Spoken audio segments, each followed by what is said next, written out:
할렐루야. 웨스트민스터 소유리문답을 가지고 매일 큐티를 나누고 있는 복음과 기도의 증인 최두영 전도사입니다. 오늘은 무조건적 선택이라는 제목을 가지고 우리가 또 오늘 소유리문답 묵상하는 귀한 시간 되어지기를 원합니다. 먼저 우리가 오늘 함께 보실 성경 말씀은요, 로마서 9장 16절입니다. 우리 함께 로마서 9장 16절 말씀 함께 봉독하겠습니다. 그런즉 원하는 자로 말미암음도 아니요 다른 박질하는 자로 말미암음도 아니요 오직 긍휼히 여기시는 하나님으로 말미암음이니라. 아멘.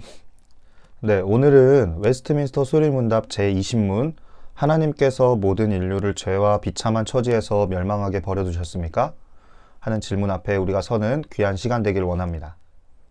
1618년, 1619년에 네덜란드 도르트에서 열린 범개신교회 총회는 7개월 동안 154번 회의를 하면서 값진 신앙 고백을 만들었습니다.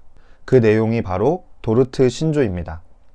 이 회의가 열린 이유는 우리가 고백한 대로 하나님께서는 영원부터 오직 그분의 선하신 뜻대로 어떤 사람들을 영생에 이르도록 선택하신다. 이 교리에 반대하는 무리가 있었기 때문입니다. 5세기 수도승이었던 펠리기우스는 원죄를 인정하지 않았고 인간의 자유의지로 선을 행함으로써 구원을 받을 수 있다고 했습니다.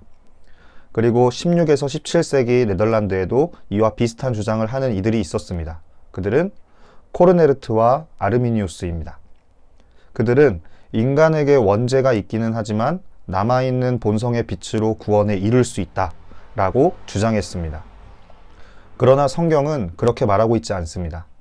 성경은 인간이 전적으로 타락했기 때문에 구원의 지식과 참 회개에 이를 수 없다고 가르치고 있습니다. 그러나 인간은 할 수 없지만 하나님은 하실 수 있습니다. 하나님은 기쁘신 뜻과 은혜로 선택하신 사람들을 구원하기로 작정하셨습니다. 아르미니우스 주의자들은 하나님께 선택받으려면 먼저 인간의 자유의지로 믿어야 한다고 가르쳤지만 하나님의 선택에는 조건이 없습니다. 그래서 도르트 신조의 첫 번째 교리가 무조건적인 선택, unconditional election, 이것에 관한 것입니다.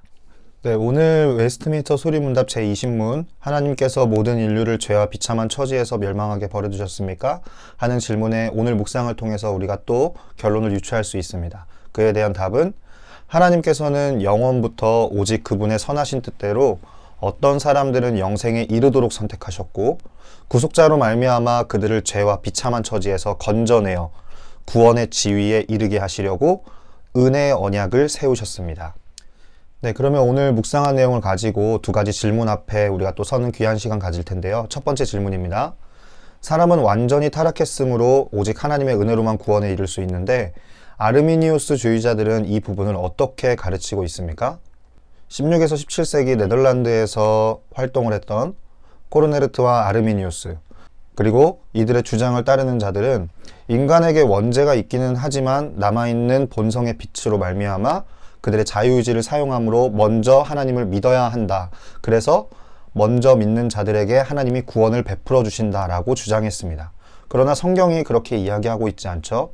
하나님께서는 우리의 어떠함과 상관없이 하나님 당신의 열심과 하나님의 그 무궁하신 자비로우심으로 말미암아 하나님 당신이 선택하신 그 사람들을 향하여서 그 모습이 어떠하든지 상관없이 구원의 은혜를 베풀어 주시는 하나님이십니다. 그래서 이러한 교리를 가르치는 성경의 근거가 무조건적인 선택으로 우리에게 표현되어지고 있는 것입니다. 아르미니우스 주의자들은 하나님의 100% 구원의 계획 가운데에 그것이 1%이든 0.01%이든 인간 편에서의 노력이 필요하다라고 가르치고 있습니다. 그러나 성경에서는 인간 편에서의 어떤 노력도 필요하지 않다라고 구원에 관해서 설명하고 있는 것을 우리는 잘 알고 있습니다. 그래서 우리가 신앙생활 가운데 때로는 착각하며 나아가는 것이 내가 하나님을 잘 믿었기 때문에 천국에 갈 수 있다라고 이야기하는 것은 아르미니우스 주의자들과 같은 맥락에서 주장하는 것과 같습니다. 우리는 나의 어떠함으로 구원의 은혜를 받은 것이 아니라 하나님 편에서 이 못난 죄인에게 부어주시는 일방적인 은혜로 말미암아 하나님의 무조건적인 주권적인 선택으로 말미암아 우리가 구원을 얻게 되었고 믿음이 있을 수 있도록 주님께서 은혜를 베풀어 주신 것입니다. 그러니 주님께 더욱 감사할 수밖에 없는 것이죠.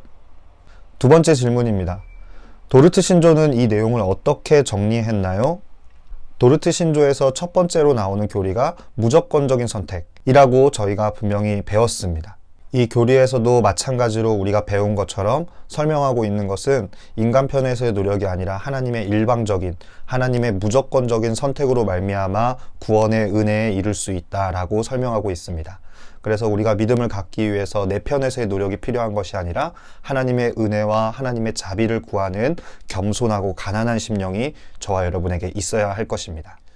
네, 그러면 오늘 묵상한 내용을 가지고 우리가 이 묵상이 우리의 삶에 실제되어지는 귀한 은혜의 일들을 위하여서 강청하는 마음으로 결단하고 기도하는 시간 갖도록 하겠습니다. 기도하겠습니다. 사랑하는 하나님, 오직 하나님의 은혜로 구원받게 되었음을 알게 하여 주시니 참으로 감사드립니다. 우리의 어떠함이 아니라 나의 부족함이나 나의 연약함이 아니라 하나님 편에서의 일방적으로 부어주시는 주님의 열심, 하나님의 신실하심, 하나님의 자비로우심, 하나님의 은혜로우심으로 말미암아 우리가 구원받았음을 더 깊이 깨닫는 매 순간이 되어질 수 있도록 주님 은혜를 베풀어 주옵소서. 감사드리며 예수님의 이름으로 기도드립니다. 아멘. 네, 오늘도 소유리 큐티 주님이 하셨습니다.